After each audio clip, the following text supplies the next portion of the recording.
आऊज़ु बिल्लाहि मिनश्शैतानिर्रजीम बिस्मिल्लाहिर्रहमानिर्रहीम। मोहतरम सामीन और नाज़रीन, अस्सलामु अलैकुम वरहमतुल्लाहि वबरकातुहू। कुरानिक वज़ाइफ चैनल की जानिब से हाफ़िज़ा नबीला ताहिर आपकी खिदमत में हाजिर है। मैं उम्मीद करती हूँ कि मेरे चैनल की वीडियोस आपको पसंद आ रही होंगी। आप मेरे चैनल को ज़रूर सब्सक्राइब करें और वीडियोस को चैनल पर ही मुकम्मल देखें। वीडियोस को लाइक भी करें और शेयर भी ज़रूर करें। तो चलते हैं आज की वीडियो की जानिब। आज एक ऐसा टॉपिक लेकर हाजिर हुई हूँ जिसका समझना हम सब के लिए बहुत ज़रूरी है। हमारी ज़िंदगियाँ इसके बगैर अधूरी हैं। हम सबको अपनी अपनी ज़िंदगी में अपने अल्लाह से इस बात का शिकवा ज़रूर रहता है कि हमारी दुआएं अल्लाह जल्दी कबूल नहीं करता।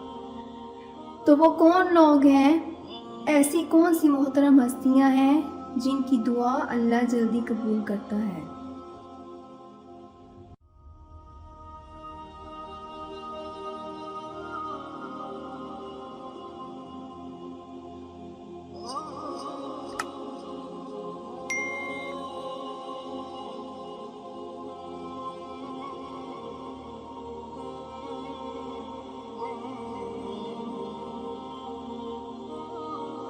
तो कभी 10 मिनट आदत हो जाए दुआ मांगने की अलहदा से रात को। नबी करीम सल्लल्लाहु अलैहि वसल्लम ने फरमाया, जो फ़र्ज़ नमाज के बाद दुआ मांगे तो अल्लाह उसको कबूल कर लेता है।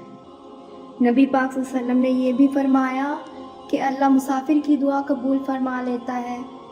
आपने फरमाया अल्लाह मज़लूम की दुआ कबूल फरमाता है। हजूर नबी करीम सल्लल्लाहु अलैहि वसल्लम ने फरमाया, बीमार से दुआ कराओ, अल्लाह इसकी दुआ कबूल फरमाता है। मेरे नबी करीम सल्लल्लाहु अलैहि वसल्लम ने फरमाया, माँ बाप जब भी औलाद के लिए हाथ उठाएं, वैसे ते बुल्ले शाह तू आसमानी उड़ियाँ ही फड़दा है, जड़ा घर बैठा उन्हें फड़िया ही नहीं। हजूर फरमाने लगे, माँ बाप जब भी औलाद के लिए दुआ फरमाएं, अल्लाह उनकी दुआ को कबूल करता है। आप बस अपना ताल्लुक़ बनाएं दुआ के साथ, इबादत के साथ, मुसल्ले के साथ रिश्ता बनाएं, इस्तग़फ़ार पढ़ें। सलाहुद्दीन अय्यूबी सुलेबी जंगों में थे। रात को मस्जिद अक्सा में नमाज़ पढ़ी तो परेशान थे। एक बुज़ुर्ग से मुलाकात हुई तो वो कहने लगे, आप बड़े परेशान हैं। कहने लगे, जनाब परेशान इसलिए हूँ कि पहले से ही मुसलमान कमज़ोर हैं। अब मैंने सुना है दुश्मन का एक बहरी बेड़ा है जो जंगी साजो सामान से भरा हुआ आ रहा है, तो अब इनके पास और तलवारें और नेज़े आ जाएंगे। मुसलमानों के पास पहले ही वसाइल की कमी है, तो परेशान हूँ कि किस तरह करके मुकाबला करेंगे। ये बात कहते ही सलाहुद्दीन अय्यूबी ने उन बुजुर्गवार से कहा कि हजूर आप भी दुआ करना, दुआ की बड़ी ताकत है। मेरे नबी पाक ने फरमाया, दुआ मोमिन का हथियार है, कि दुआ मोमिन का हथियार है।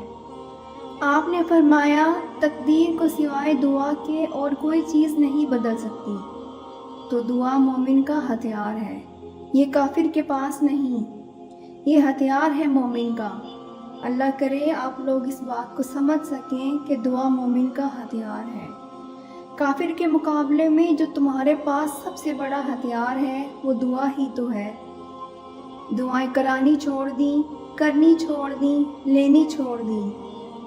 हज़रत सैयदना अनस बिन मालिक रज़ियल्लाहु ताला अन्हु फरमाया करते थे, मैंने वो रंग देखा है जब हजूर दुआ मांगते थे और हजूर की मुकद्दस आँखों से आंसू भी साथ ही बहा करते थे। मैंने वो अंदाज देखा है। तो सलाहुद्दीन अय्यूबी बुजुर्ग से कहने लगे कि आप भी दुआ करें, और खुद रोने लगे, सर सजदे में रख कर रोने लगे और ईशा से लेकर फजर तक रोए, खूब रोए। सुबह वो बुजुर्ग आए तो सलाहुद्दीन अय्यूबी का खूबसूरत और हंसा हुआ चेहरा देखा। कहने लगे, आप तो बड़े खुश हैं, रात तो मैंने बड़े रोते हुए देखा था। तो कहने लगे, हजूर वो जो बहरी बेड़ा आ रहा था ना, वो डूब गया है, अब वो नहीं आ रहा। अभी अभी खबर आई है तो मैं बड़ा खुश हूँ। बुजुर्ग कहने लगे, उठ सीने से लग और सुन एक बात, वो बहरी बेड़ा पानी में नहीं डूबा, वो तेरे आंसुओं में डूब गया है। वो जो रात तू रोया है ना रब्बे करीम की बारगाह में, तो वो डूब गया है। तो अल्लाह के बंदों, अपना और मुसल्ले का, इबादत का, वज़ाइफ का, अल्लाह अल्लाह का सिलसिला, इसको मजबूत करें। अपनी दुआओं के ताल्लुक़ को मजबूत करें। दुआएं बड़े इनकलाब बर्पा कर देती हैं। हम मुसलमान जब से थोड़े थोड़े खुश्क हुए हैं, खुश्क, और मेरी तो जमात ही सूफिया की जमात थी। हम तो दाता अली हिजवेरी की जमात से हैं, हम तो ख्वाजा हिजवेरी की जमात से हैं, हम तो शेख अहमद फारूक सरिंदी की जमात में से हैं, हम तो सूफिया की जमात से हैं। हमारी जमात में भी वो ताल्लुक़ जो हमारे बुज़ुर्गों ने बनाया था। बुज़ुर्ग अल्लाह के करीब कैसे जाता है? तो हमारे यहाँ बहुत सारे लोग कहते हैं कि जी नज़र हो गई तो काम हो गया। भाई, जो बुखारी मुस्लिम में तरीका है अल्लाह का कुर्ब पाने का, वो तो नफल है। नबी करीम अलैहिस्सलातु वस्सलाम ने फरमाया कि जो बंदा नफलों के ज़रिए अल्लाह के करीब जाता है, और इतना करीब जाता है कि फिर अल्लाह उसकी ज़ुबान बन जाता है, अल्लाह उसकी आंखें बन जाता है, कान बन जाता है, हाथ और पैर बन जाता है।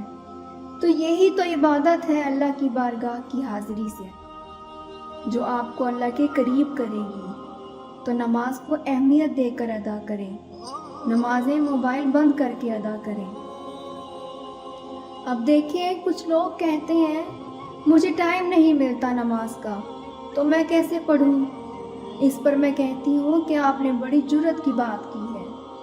मुझे कोई कह देना कि मेरे पास टाइम नहीं है आपसे मिलने का, तो मैं कह देती हूँ कि आज के बाद आना ही ना, मौज कर। और आपने तो अल्लाह से ही कह दिया कि टाइम नहीं है।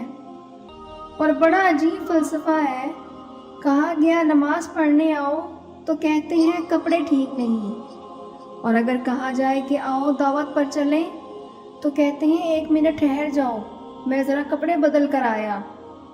नमाज के लिए कहा तो कहते हैं ठीक नहीं, दावत के लिए कहा तो कहा मैं ज़रा तैयारी कर लूँ, यूँ जाना मुनासिब नहीं, ये मामला ठीक नहीं। रब तो फरमाता है जब तुम मस्जिद में आओ तो ज़ीनत अख्तियार करके आओ, खूब शौक़ से दुआ मांगो, खूब शौक़ से नमाज़ें पढ़ो, खूब इस्तिग़फ़ार का मिजाज बनाओ।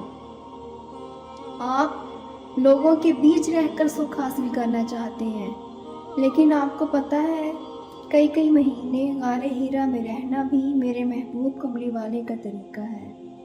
हर साल एतकाफ़ बैठना, वो भी अलग से, ये भी हजूर का तरीका है। मस्जिद नबी के अंदर दरवाज़ा खुलता था नबी करीम का, लेकिन घर के अंदर नफल पढ़े नबी पाक ने, और हजूर फरमाते हैं कुछ नफल घर में भी पढ़ा करो, घर को कब्रिस्तान ना बनाओ।